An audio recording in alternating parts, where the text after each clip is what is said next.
Doctor साहब, MOU sign हो गया, 5 पॉइंट सामने आ गए, ठीक है। अब इसमें अमेरिका क्या गेन कर रहा है और ईरान क्या गेन कर रहा है, और ये कब तक सारी चीज़ें मैच्योर हो जाएंगी?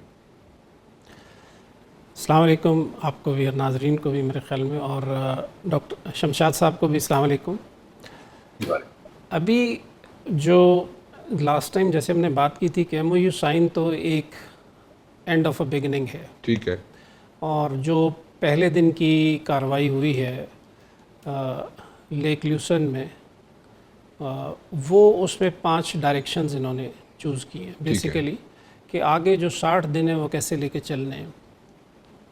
उसमें 2 तो मैकेनिज़म्स हैं। एक मैकेनिज़्म है जो कि इन्होंने कॉन्फ्लिक्ट रेजोल्यूशन मैकेनिज़्म या मॉनिटरिंग मैकेनिज़्म आप कह लें, जो कि लेबनान के लिए उन्होंने डिवाइस किया है। ठीक। तो ये एक है, और दूसरा ये है कि उन्होंने हॉटलाइन डिवाइस की है स्ट्रेट ऑफ हॉर्मुज़ के ऊपर जो मामलात हैं उनको देखने के लिए, ताकि ये दोनों चीज़ें, जैसे हमने लास्ट टाइम बात की थी कि ये एक्चुअली कैलिब्रेटिंग लेवर्स हैं, ठीक, तो इनके दरमियान में रह के बातचीत आगे चलेगी।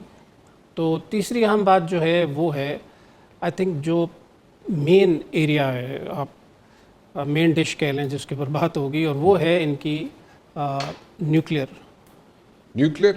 अच्छा। अब न्यूक्लियर में सारे 3 पॉइंट्स हैं। एक ये है कि जो ऑलरेडी इनरिच्ड फिसाइल मटेरियल था इनका जी, उसकी डिस्पोजिशन कैसे होगी, ठीक, जिस पे ईरान का पॉइंट ऑफ व्यू ये था कि इसको हम बाहर किसी को नहीं देंगे, जैसे कि पहले 2015 में इन्होंने रशिया को दे दिया था। तो इस दफ़ा इन्होंने कहा कि हम किसी को नहीं देंगे, अगर डाइल्यूट करना है तो हम खुद ही करेंगे। अच्छा। And that they are taking it as a part of sovereignty. दूसरी चीज़ ये है कि इनका under NPT right of using nuclear energy for green purposes, ठीक, वो वाला ये जो कि 3.67% से नीचे इनरिच करना है और उसको यूज़ करना है, वो रिलिंक्विश नहीं करना चाहते, ठीक। दिस इज़ अनदर पार्ट जिसके ऊपर इनके ऊपर।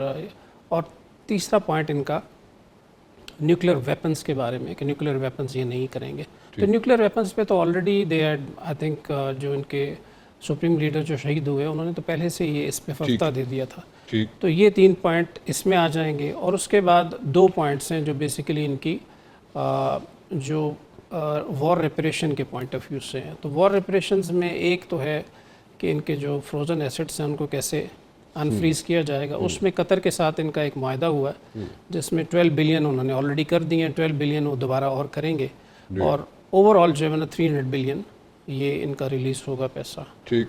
और लास्ट पॉइंट ये है कि इनका जो ऑलरेडी इनके ऊपर सैंक्शंस लिफ्ट कर दी गई हैं for 60 days, that is till 21 अगस्त, ठीक, कि ये अपने ऑयल्स और जो पेट्रोकेमिकल्स हैं ये एक्सपोर्ट कर सकते हैं और उससे ये कमा सकते हैं। तो ये 5 मेजर डायरेक्शंस हैं, और अगर आपको याद होगा तो जो फर्स्ट टॉक हुई थी पाकिस्तान में, उसके जो 14 पॉइंट से बेसिकली वही कंडेंस करके इनके अंदर ये 6 डायरेक्शंस में ले लिया गया। तो ये है मेन। अब आपने कहा कि इसमें US ने क्या अचीव किया, तो नटशेल में तो US ने मेरे ख्याल में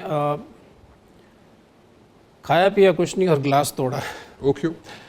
वो इसलिए कि देखें, सब के अंदर अगर कोई एक चीज़ भी ऐसी है कि स्ट्रेट ऑफ हॉर्मुज़ अगर ये कहते हैं कि हमने खुलवा दी, तो बंद भी तो नहीं करवाई थी, मतलब वॉर से पहले तो खुली हुई थी, तो इसलिए इसको ओपन हो जाना को बहुत बड़ी गेन नहीं है सच। दूसरा पॉइंट जो है वो है न्यूक्लियर वाला। तो अब न्यूक्लियर के अंदर भी Iran is giving tough time in terms of what additional they can gain in JCPOA+ के हवाले से, क्योंकि 2015 में तो ऑलरेडी ये सारी चीज़ें तय थी। अब उसमें क्या और ज़्यादा गेन कर सकते हैं, ये एक बहुत बड़ा सवाल है। और यही सवाल अभी डेमोक्रेट्स भी पूछ रहे हैं, यही सवाल पूरी नेशन अमेरिकन की पूछ रही है कि अगर इसमें कुछ हासिल नहीं हुआ JCPOA+ के अंदर, तो फिर गोइंग बैक के वॉर क्यों हुई, हमने 1 ट्रिलियन क्यों ज़ाया किया। तो ये बहुत बड़ा, आई थिंक एक बड़ा सेटबैक है जो कि आने वाले दिनों में रिपब्लिकन्स को इसका जवाब देना पड़ेगा। आप एग्री करते हैं डॉक्टर साहब इस चीज़ से कि जनाब R4 जो है R10-12 बन सकता है, उसके अंदर 10-12 कंट्रीज शामिल हो सकती हैं, 1। सेकेंडली, क्या इजराइल जो है, जिस तरह कह रहे हैं शमशाद साहब कि इजराइल जो है उसको 2 स्टेट की तरफ जाना पड़ेगा और वो इलाके खाली करने पड़ेंगे जो इजराइल ने इस वक्त कब्जे में लिए, क्यों करेगा इजराइल? जो इतनी एफर्ट उसने की मतलब 4 साढ़े 4 साल इतनी एफर्ट की उसने, टनल नेटवर्क जो था अंडरग्राउंड उसको डिस्ट्रॉय किया, फिर उसने जनाब सारी चीज़ें प्रॉक्सीज को किसी हद तक कर्टेल किया उसने, ईरान की जो सपोर्टेड प्रॉक्सीज थी उसको कर्टेल किया। वो बैक टू स्क्वायर वन वाली सिचुएशन में जाएगा, जा सकता है, नंबर 1। नंबर 2, ये मुझे बताएं, शमशाद साहब ने वर्ल्ड वॉर 2 की शायद रेफरेंस दी है, ठीक है, तो ये हम कहते हैं जनाब कि हमने वर्ल्ड वॉर 3 जो है पाकिस्तान ने अवर्ट की, ठीक है। तो अगर हमने वर्ल्ड वॉर 3 अवर्ट कराई, पूरी दुनिया को हमने जनाब उस सिचुएशन में से निकाला, सो उसका कंपैरिजन हम वर्ल्ड वॉर 2 से कर सकते हैं? जी, पहले तो शमशाद साहब माशाल्लाह जो उन्होंने बातें की 100% आई एग्री विद हिम कि ग्लोबल जो पावर पॉलिटिक्स का स्ट्रक्चर है वो अभी चेंज हो रहा है और उसमें न्यू रीअलाइनमेंट्स और ये सिलसिले, चूँकि मैंने लास्ट प्रोग्राम में एक बात की थी, शायद बड़े एहतियात से शमशाद साहब के सामने मैं दोबारा दोहरा देता हूँ कि पहले हम बात करते थे कि मल्टीपोलैरिटी की तरफ ट्रांजिशन की हम बात करते थे, जबकि मैं ये समझता हूँ कि अब इस वॉर के बाद मल्टीपोलैरिटी इंस्टीट्यूट हो गई है। अच्छा। और उसकी बड़ी वजह ये है कि देखें, ग्लोबल पावर का होना बड़ा ज़रूरी होता है जब आप यूनिपोलैरिटी की बात करते हैं। तो यूनाइटेड स्टेट्स इस पर्टिकुलर इवेंट में इसकी जो ग्लोबल पावर है वो सुपरसीड हो गई है, इसलिए कि ग्लोबल पावर का पर्पस ये होता है कि वो अराउंड द ग्लोब जो भी हैपनिंग है उसमें इन्फ्लुएंस कर सके, जबकि इस पर्टिकुलर केस में ईरान ने उनको घुटनों बिठा दिया और मेरे ख्याल में ये जितनी अभी पॉइंट्स हो रहे हैं ये सब इन फेवर ऑफ ईरान जा रहे हैं, इनमें कोई एक भी पॉइंट जैसे मैंने बताया उनके फेवर में नहीं है। तो loss of global power status जो है वो मेरे ख्याल में इसमें हुआ जो अमेरिका का है।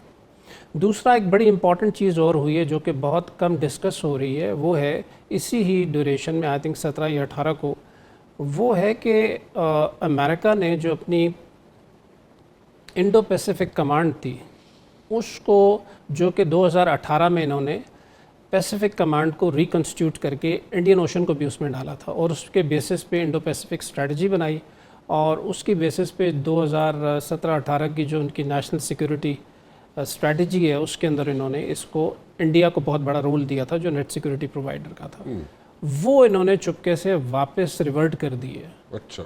दे have gone back to the Pacific command और इंडिया को उसमें से इंडियन ओशन को निकाल दिया और उसके ऊपर अच्छा खासा शोर मचा हुआ है। जो इंडियन स्ट्रैटेजिस्ट हैं वो ये समझते हैं कि हमें इस पूरे कज़िए में से उन्होंने, वो कहते हैं ना, तो उसमें से मक्खन में से बाल की तरह निकाल दिए। Exactly this is what has happened and this is one of the, मेरे ख्याल में बहुत बड़ी एक शिफ्ट है और उसको कॉम्प्लीमेंट किया है जो शंग्रीला डायलॉग में मार्को रूबियो आए हुए थे, तो वहाँ पे भी उन्होंने इस वॉर के ऊपर कोई बात नहीं की ईरान, और उन्होंने बात की है कि now Pacific is our theatre.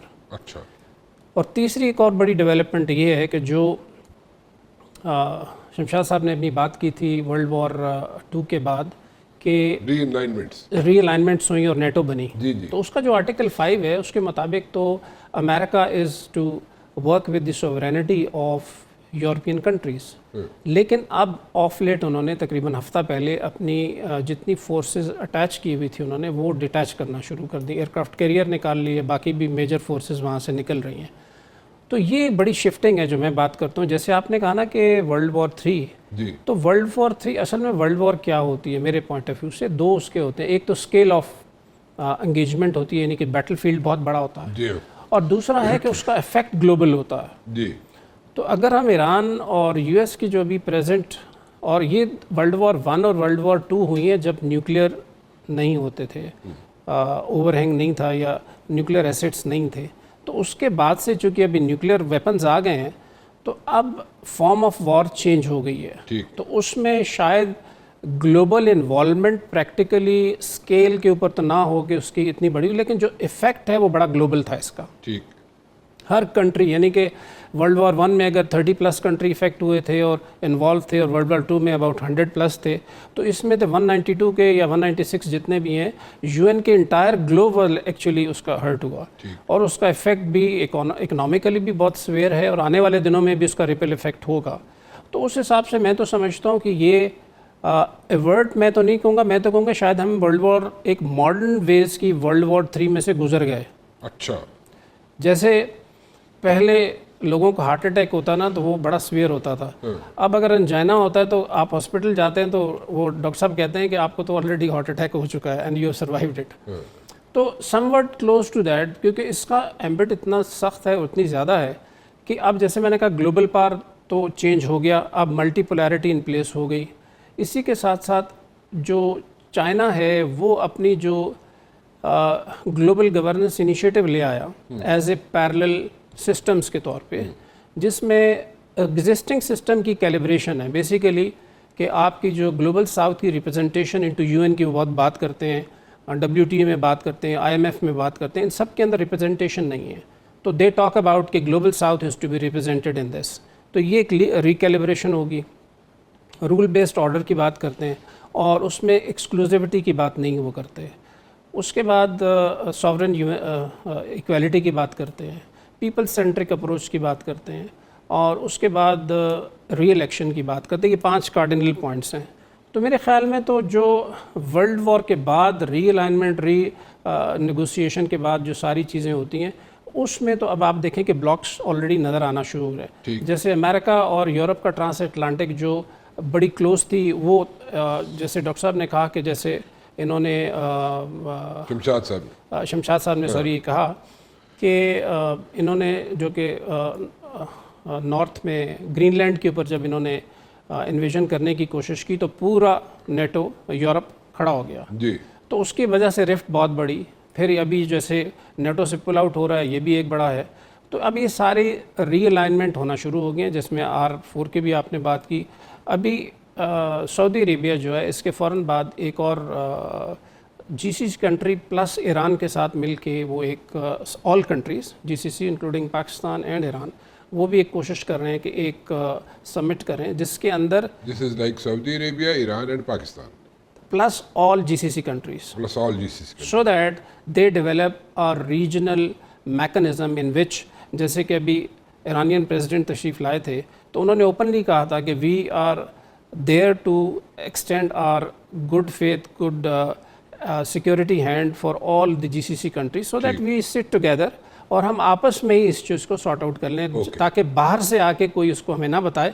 एक रीजनल ओन्ड रीजनल एक मैकेनिज्म डेवलप हो जाए। ये कब तक का इनिशिएटिव ले लिया जाएगा? ये अभी मैंने पढ़ा है कि उसके भी डिटेल्स अभी ज़्यादा नहीं आएंगी, लेकिन सऊदी अरेबिया इस पे काम कर रहा है। ओके।